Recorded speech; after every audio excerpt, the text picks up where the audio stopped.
Ya, kembali lagi di Bereaksi. Ya, betul. Kali ini kita akan mereaksi film horor Lagi. Dan film horor ini mantap-mantap case-nya. Walaupun cuma 3 yang ditahu. Dan film horor ini adalah Indigo. Yes. Jadi Indigo ini produksi Hitmaker Studio. Saudaranya siapa? Rocky Soraya. Sekaligus produser juga ya. Produsernya. Indigo ini dibintangi oleh Amanda Manopo sebagai Zora, terus ada Aliando Sarip sebagai Aksa, ada Sarah Wijayanto sebagai Sekar, terus ada Nicole Rossi sebagai Ninda dan lain-lain yang kurang terkenal deh. Jadi Indigo ini berkisah tentang seorang kakak beradik yang mempunyai kemampuan bisa melihat hal supranatural. Iya, hal-hal gaib gitu ya. Gaib. Yang biasa kita sebut mereka Indigo. adalah indigo gitu. Jadi sebelumnya memang si kakaknya ini, si Zora ini udah indigo dari kecil ya. Dari kecil. Cuman karena suatu kejadian akhirnya orang tuanya milih untuk kayak ditutup mata batinnya gitu. Nah, sampai suatu hari adiknya itu mulai diganggu, mulai mungkin kemampuannya mulai terbuka gitu kan ya. Sampai akhirnya ternyata dibuka lagi mata batin kakaknya ini si Zora oleh supranatural juga ya. Si Ibu Sekar. Iya, Bu Sekar.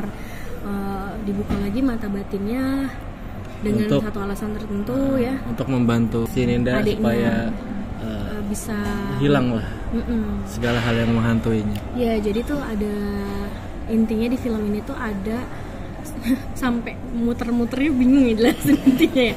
Si Ninda itu dihantui oleh setan namanya Widuri. Jadi perempuan hamil yang tiba-tiba muncul di kehidupannya Ninda. Iya. Tapi si Zora kakaknya tidak percaya dan menganggap itu halusinasi karena si Ninda ini skizo ternyata. Iya. Jadi diagnosanya skizo. Kayak lebih bener nggak deh? Tapi si kakaknya ini baru notice ketika Ninda kan Ninda nggak ikut study tour tuh. Nah, dia sebenarnya tahu kalau bisnya ini akan terjadi kecelakaan. Itulah awal si kakaknya ini mulai percaya dengan hal mistis yang terjadi pada Ninda. Jadi Ninda itu lebih kemampuannya itu bisa ngelihat kejadian yang akan datang gitu ya. Nah, terus juga mulailah si Zora ini kayak mulai lihat-lihat juga ya, dia kayak mata batinnya kayak mulai ke. Tapi kan dibuka dulu sama Bu Sekar. Nah, iya, tapi kan sebelumnya dia kayak ngerasain itu juga loh, kayak. Oh iya, diganggu juga kan? Iya, terus udah gitu juga mulai setannya brutal gitu kan. Terus pembantunya juga kabur. Resign. Di akhirnya dia mau nggak mau percaya kan. Akhirnya dia ke Bu Sekar lagi. Iya. Padahal udah dibilang Bu Sekar apa ini? Jangan percaya sama orang ini. Padahal dia sendiri yang bilang ya, kalau bisa walaupun di luar logika pun akan aku tempuh supaya si Ninda bisa balik seperti biasa lagi. Tapi disuruh ke dukun nggak mau.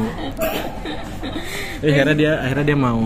Akhirnya kan sama Bu Sekar disuruh dibuka mata batinnya, dibukalah tuh mata batinnya. Dan ternyata si setan ini juga mengincar si Zora karena memang setan yang sama dari setan yang dia waktu kecil nyerang dia gitu. Sebenarnya ceritanya masih bisa dicerna ya. Iya, karena emang sebenarnya lebih ke konflik keluarga gitu ya. Cuma dia tuh masukin bumbu-bumbu tentang keserakahan, moral, terus masukin moral. Terus juga tentang perjanjian dengan setan dan segala macam. Cuman tuh dikemasnya tuh dengan sejelimet mungkin. Iya, udah numpuk-numpuk gitu loh. Udah numpuk, nggak masuk logika lagi.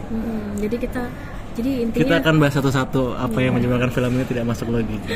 Ya, mungkin diawalinya dengan tadi konfliknya terlalu banyak ya. Dia terlalu mungkin dia mau masukin banyak moral value yang banyak gitu ya, tapi jatuhnya malah bertumpuk-tumpuk gitu ya di dalam filmnya. Dan kebanyakan flashback dan terlalu banyak pop. Iya, dan terlalu banyak narasi sih di filmnya. Sebagai film horor, namanya kita menonton horor untuk mencari yang horor FTV gitu ya. Cuman ini tuh jadi kayak banyak narasi gitu ya. Kayak film FTV. Tahu sih emang Aliando sama Amanda Manopo FTV banget. Cuman ya janganlah terlalu banyak narasi. Mungkin dia mau gini kali ya, contoh kayak film-film Korea yang heartwarming gitu. Iya. Cuma dia nggak bisa menggapai itu gitu, ngerti nggak sih? Jatuhnya malah jadi narasi banyak banget ceritanya, kayak horornya tuh malah nggak nyampe setengah gitu dari si filmnya sendiri gitu. Benar. Adegan dimana si Zoranya ini tuh baru dibuka mata batinnya, kan dia pingsan.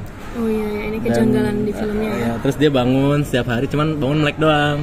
Terus ada Aliando, ada si Aksa sama Ninda cuma bilang, "Kak, udah sembuh."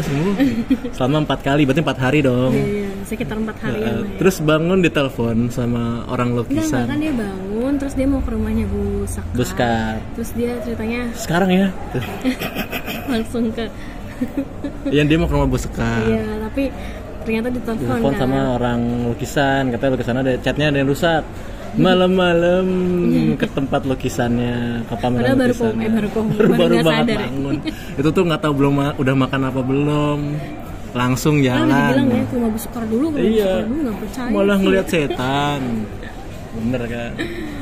Terus udah gitu tuh kalau di sini tuh ya memang ini sih, cuman tuh pasti deh kayak apa ya, kelihatan banget misalkan lagi digangguin, tiba-tiba yang lainnya udah pada dateng gitu, kayak dari mana gitu datang. Si Ninda digangguin langsung Jora sama pembantunya datang. Kayak sama Aliando datang. Syuting ya 1 2 3 gitu loh, kelihatan banget gitu. Terus ada lagi pas si Ninda ini ternyata semi koma. Oh iya. Koma loh ya. Iya. Habis di istilahnya habis suatu kejadian lah intinya ya. Suatu kejadian. Koma. Pokoknya ini udah mau di penghujung film lah, jadi si Zorahnya kerasukan. Nah si Ninda tiba-tiba bangun nih dari komanya, semi komanya, langsung sama Bu Sekar, "Kita bantuin kakak Zora ya." Terus dia tiba-tiba naik mobil, terus turun dari tangga. Nah terus dicerita Aksanya ini disuruh ngambil inilah, ada sesuatu yang bisa kalian tonton lah di film ini, tapi kecelakaan. Iya, tapi pokoknya untuk membuat si hantunya jadi hilang gitu. Kecelakaan di jalan. Karena nggak langsung udah itu ya. Terus tiba-tiba adenya disuruh nyetir mobil. Terus nyusul kakaknya ke Bogor, bayangin. Ya Allah, dia dapat mapsnya dari mana coba? Dari mana coba? Dia ketemu lagi. Baru ketemu sama kecelakaannya. Iya, baru. Kan dia kan jalur pulang sama jalur balik tuh beda. Kan si Aksanya kan jalur balik. Si Nanda kan harusnya jalur ke sana dong. Iya dong. Tapi ketemu. Enggak tahu di mapsin apa gimana. Tahu tuh orang kuat banget. Bocah tuh kuat banget. Baru 4 hari koma, semi koma, nggak tahu lah berapa ya, seminggu kali, pas sebulan. Disuruh nyetir mobil. Ketemu, akhirnya dia yang bawa itunya tuh. Terus ada lagi yang tidak masuk logika adalah anaknya si Bu Sekar. Oh iya, yang bantuin, ceritanya dia jadi saat itu jadi asistennya Bu Sekar ya. Anaknya ini ditusuk berkali-kali sama Zora yang lagi kesurupan. Ditusuk dulu dari depan, seruk. Terus dari belakang, seruk, belakang dulu ya, seruk. Masih bangun, lari dia. Tusuk lagi depan, seruk. Terus dia lari lagi. Terus dijedot-jedotin kepalanya. Iya, terus diikat si Joranya. Beginiin. Terus masih kuat, dijedotin kepalanya. Duk. Masih enggak kenapa-napa. Gila, gokil banget.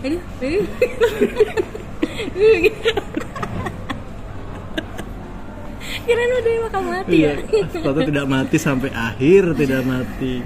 Bekas lukanya pun tidak ada. Ya enggak kan, itu cerita ada time skip gitu kan. Ya nggak tahu dah berapa tahun. Pokoknya recovery-nya cepet banget lah di film ini. Sampai tidak ada bekas luka-luka apa segala macem. Sebenarnya sih kalau misalkan dari segi cerita sih sebenarnya nggak ada plot hole atau gimana ya, karena dia menjelaskan semuanya.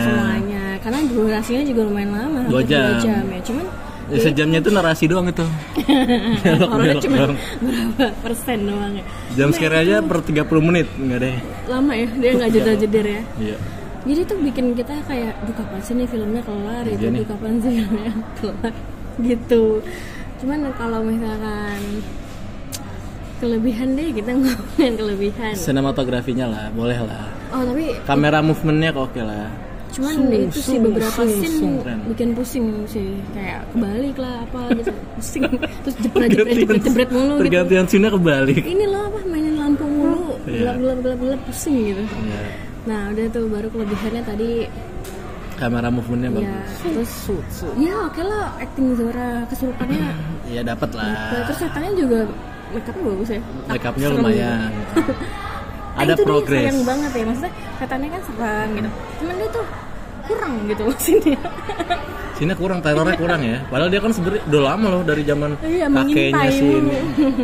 Dan satu lagi, ini timeline di sini tuh nggak jelas.